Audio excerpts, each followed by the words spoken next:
A ouvinte responde à pergunta feita pelo programa dizendo: o espírito transmite sua comunicação com os médiuns através da combinação dos fluidos perispiríticos. O espírito, por assim dizer, identifica-se com a pessoa que deseja influenciar. Não só lhe transmite seu pensamento, como também exerce sobre ela uma influência física, fazendo-a agir ou falar à sua vontade, obrigando-a a dizer o que ele quiser. Serve-se numa palavra dos órgãos dos médiuns, como se fossem seus. Pode, enfim, neutralizar a ação do próprio espírito da pessoa influenciada. Os bons espíritos servem-se dessa influência para o bem. A resposta que nos é dada pela senhora Maria de Lourdes Oliveira, na verdade, mostra várias deficiências. A maneira por que o espírito se comunica é realmente a ligação fluídica que se processa entre o espírito e o médium. Entretanto, não podemos dizer de maneira alguma que o espírito se apossa do corpo do médium, se apodera dos seus órgãos e faz dele o que quiser. O médium não é um robô, o médium não é um boneco de palco ou de teatro movido por cordéis. O médium, segundo a própria palavra médium, é um intermediário. É uma pessoa que serve ao espírito com boa vontade, que se coloca à disposição do espírito para a transmissão da sua mensagem. Entretanto, o médium vigia o seu próprio corpo. Ele é o dono do corpo. O espírito não se apodera do seu corpo.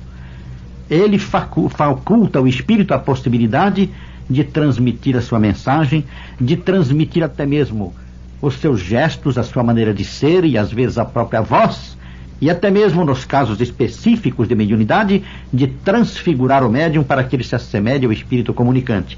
Mas tudo isso com o consentimento do médium. Os casos de possessão são diferentes.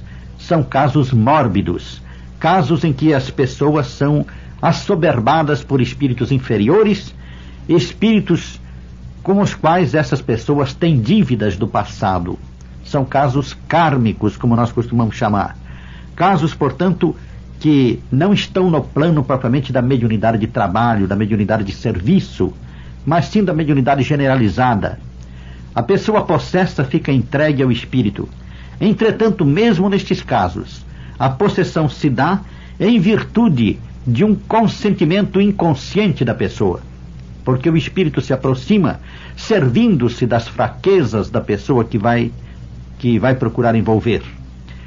Ao falar com esta pessoa mentalmente, ela toca nos pontos fracos dessa criatura, e se a pessoa aceita sugestões malignas do espírito, então ela vai se entregando pouco a pouco a ele. Mas há sempre um problema de consentimento. Nunca a pessoa é envolvida de súbito, é tomada de uma hora para outra, envolvida e dominada pelo espírito. Há sempre um processo lento, sutil, de troca de ideias, de entendimento no plano mental entre o obsessor e a pessoa obsedada.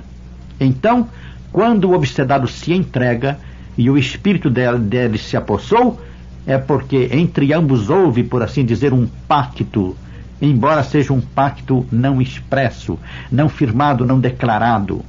Neste pacto houve a entrega do médium ao espírito, e só assim o espírito pode dominá-lo. Então é preciso que no trabalho de desobsessão se consiga afastar o espírito, doutrinando não somente ele, mas também o médium. A necessidade de esclarecer o médium vem precisamente do fato de que a repulsa ao espírito obsessor tem de partir do espírito do próprio médium. Mas não devemos confundir estes casos de obsessão, que são casos mórbidos, com os fenômenos mediúnicos, onde o médium é sempre senhor de si mesmo e controla a manifestação. Para isso ele deve ter educação mediúnica, que é dada através do estudo da mediunidade e da orientação que o médium recebe nos centros espíritas.